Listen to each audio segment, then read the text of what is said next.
Now, we've been focusing on people after the coffee break, and now we turn our attention to people in terms of the customer. A customer who's changed so much over the past few years. A customer who no longer talks to their friends for recommendations, but actually talks to hundreds of friends through Facebook for recommendations. They actually talk to people that they don't even know, or trust people that they don't know for reviews and recommendations. A completely changing landscape in terms of the customer.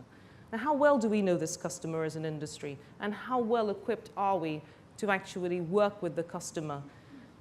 That's what Christopher will help to shed some light on with his panelists. So Christopher Rodrigues, Chairman of VisitBritain, welcome and thank you.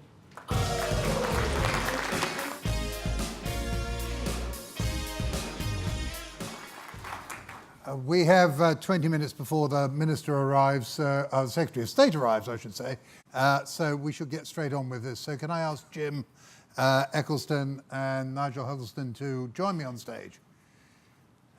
Nigel from Google, Jim from TNS. Hi Nigel, come and sit on the other side. Yep. Right.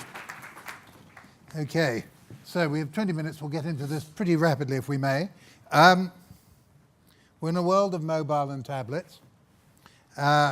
We're in a world in which social media is talked about a huge amount.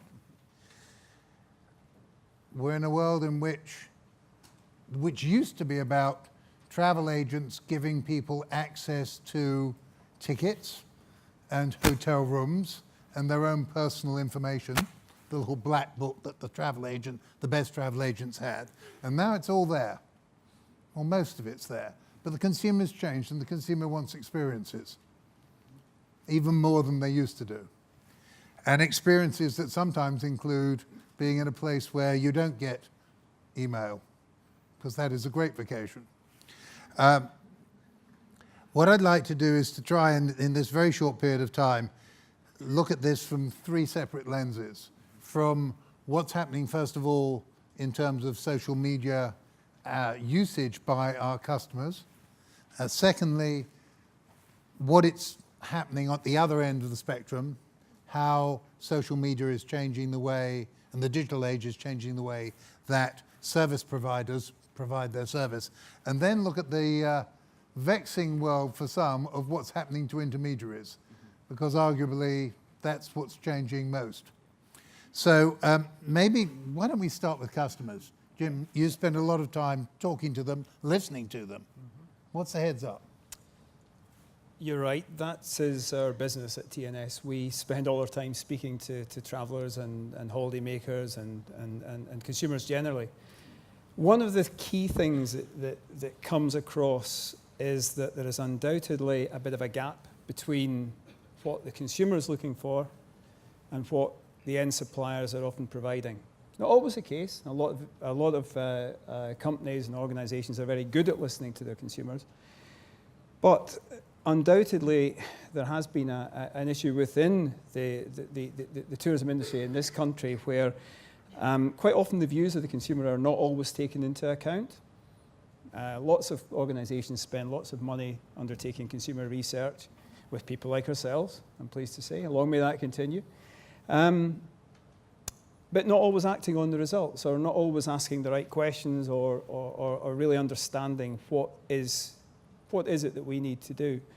So this gap, this big gap, has been filled to a large extent by some of these intermediaries.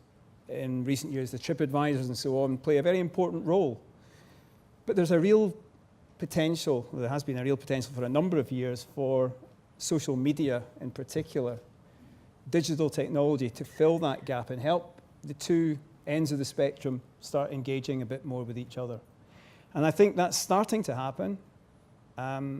Nigel and I were speaking earlier, and I think we felt that the tourism and travel industry were very, very quick at picking up on using the internet as a means of selling the industry and so on. That happened ahead of many industries, but actually it's not really moved very far in the last 10 years.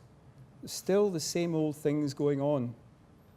And maybe there are some opportunities there, which I know Nigel will be able to give examples of how we can actually engage a bit more. Right. What are you seeing happening on this, from your perspective, Nigel?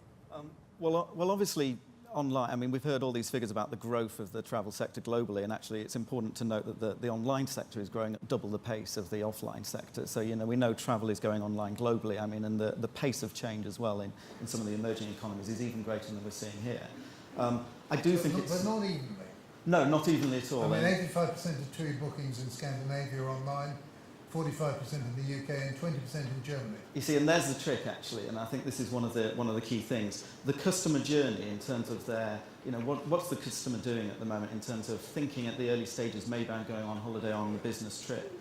They're now using all sorts of media on and offline. And we know the Germans, you know, booking their holidays love to go in the high street, but actually a large number of those initial parts of the thinking, inspire me about travel, happened online, an increasing number. The bookings may not eventually made online, but the informing bits of the journey, you know, looking at the videos, reading the reviews, looking at the maps, which people on average do. Nearly everybody who books a hotel looks at a map and looks at a review. It's somewhere between 70 and 90% now, but maybe the booking still went offline. Now, if you make the mistake of only attributing value to where the bookings were finally transacted, you are really missing the trick in terms of the customer use and what the customer is using to inform their decision making. And I think that's where the travel sector has lost its leadership.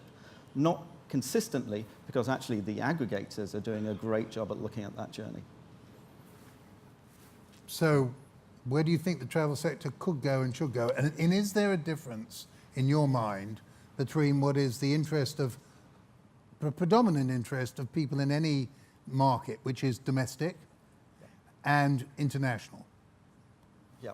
Actually, on the domestic international thing, it's really interesting. I say the world's going online, and users are using whatever kind of tools, technology, devices that they want to use. It's really interesting when we look, as we do at Google, of the inflows of who's interested in looking at a country. And one of the data points that comes up really clear, and it was talked about this morning, is the interest that, for example, Chinese visitors show in coming to the UK. So about 3% last year of total queries for holidays, travel, accommodation in the UK came from Chinese visitors, but only 1% of visitors came from the UK, from China. That's an indication that there's an intent there, but it was unfulfilled for a variety of reasons, price point, visas, and so on. And we do look very carefully at these inflows. You know, what are people looking at from country A for country B?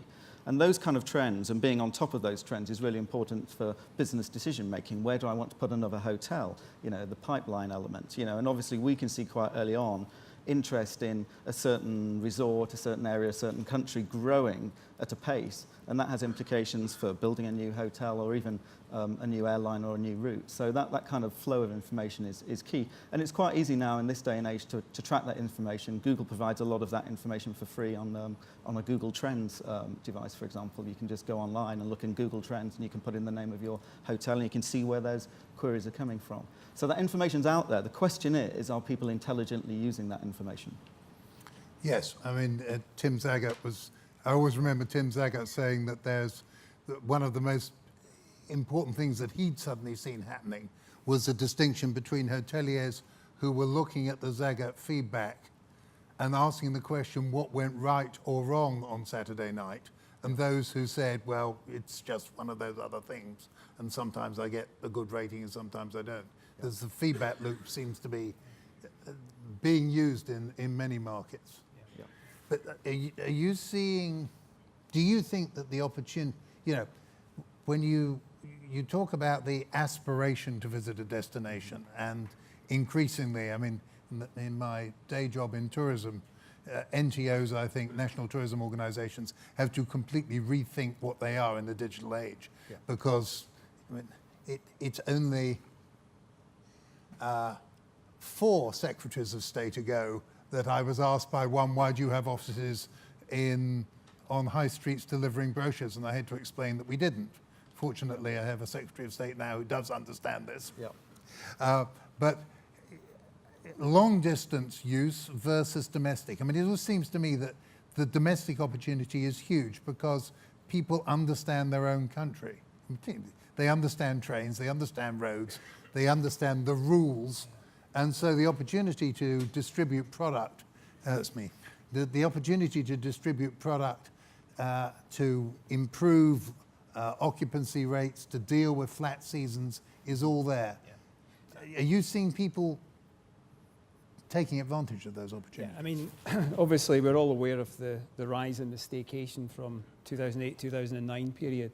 I think the big challenge for the industry is how do we maintain this rise, this re-emergence of domestic tourism over the next few years? How do we keep these people who are maybe in the last few years have thought, instead of taking that second break in Warsaw, I'll go up to Edinburgh, or I'll go to York or something like that, or I'll go for a long weekend in the Lake District rather than go to Lake Como or something.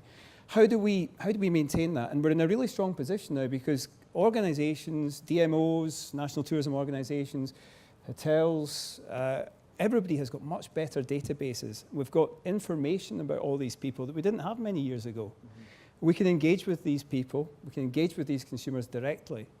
I mean, one example actually, which I'd quite like to mention, if you don't mind, it's from several years ago actually, 3 or 4 years ago, and it's an example of how listening to consumers and showing that you're listening to consumers can actually make a bit of a difference. One chap who was on holiday, in fact I think he was on business in New York, he was staying at the Dillon Hotel, some of you might know it, in Manhattan. Woke up one morning and did his ablutions but couldn't get any hot water. And he ran the tap for several minutes, no hot water came through. So he put a tweet, he tweeted, which was still quite new back in about 2009, saying, can't believe it, the Dillon Hotel, no hot water this morning. When he got back to his hotel room that afternoon, there was a letter there from the manager. I won't read it out word for word, but dear Stephen, we read your tweet this morning, and we're very sorry to hear about your experience with hot water. We were unaware of it. It was just in your room. And it goes on and effectively says, really apologetic about this. Can we do something to help you? Can we move you to another room? We've sorted it out, but we'd be more than happy to help. He immediately retweeted saying, can't believe it. The Dillon Hotel have read my tweet and they've done something about it. And suddenly there was all this positive communication between the two, and that was then tweeted and retweeted around the world. I can't remember how many hits or how many people saw it, but it was certainly a big thing. Another example, the Intercontinental Hotel. I'm pleased to give an example of Intercontinental in San Francisco. When one chap arrived there was a letter under his door from the hotel manager saying, "Dear sir, welcome to the Intercontinental, Mark Hopkins. Thank you for following us on Twitter. Please enjoy complimentary internet access on us." So just little things like that, I think, make a difference. And it's all listening to consumers and what's important. And if I may just say one little bugbear of mine, if I may just... Got a big audience. Yes, indeed. Free Wi-Fi in hotels. Some of you may well have noticed that the Intercontinental here are charging £3 for 30 minutes Wi-Fi access. All the consumer research we ever do amongst business people in particular who are staying in hotels says, why on earth are you asking me to pay on top of my £250 for my room or £150 for my room, another £5 for internet access? To be honest, now it is very much seen by all our consumers as something that they're expecting amongst business travellers. It's something that they expect, and it's a motivator. It's a reason for choosing a hotel in many cases. I think eventually it'll become a hygienic, and everybody will be providing it. But another example of not listening to the customer. I'm conscious this is a very short session, so points that people, what is best in class looking like now? And you may want to distinguish between different segments. Sure.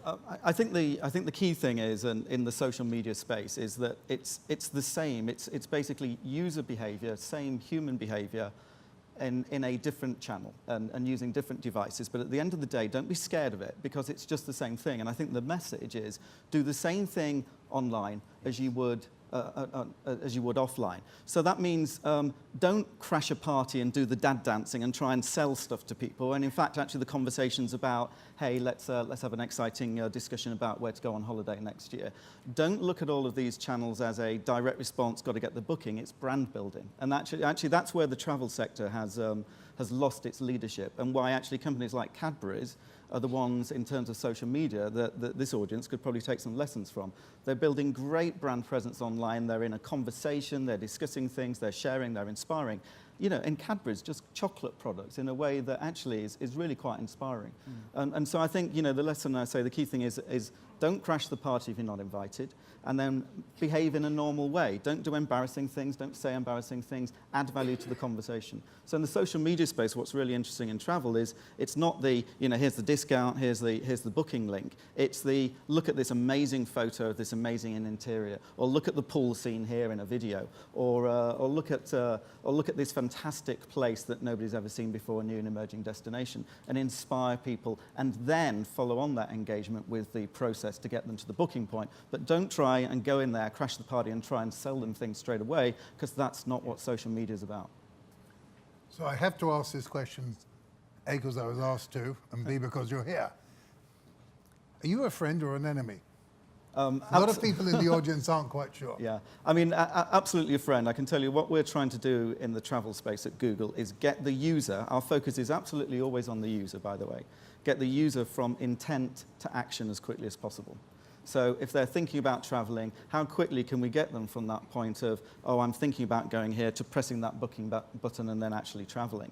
And we are pushing, cajoling, encouraging the sector to make that user journey as quickly as possible. So I know I'm always beating up many people in this room and clients here because they've got a poor website, or they don't have a mobile optimized site, or that they don't have a YouTube site, because that's all important parts of the booking process. And actually we are providing a lot from the user angle, remember, free services for the users to be able to do that. And of course the booking is still done by you guys in the room. It's not Google, you get the money, you actually make the booking. And we've got no intention of entering the booking space, but we do want to encourage the user to get from that inspire to action as quickly as possible. And we'll continue to innovate on that, whether it's maps, whether it's YouTube, and all sorts of things. What would be the things that, the 2 or 3 things that you would do, looking at all of the research, that you would counsel people out here that they could do to move their business forward? Remembering that we're not everyone here is an Intercontinental or Hilton. There are a lot of people who are running individual sites, delivering spectacular experiences, but they're small. Yep.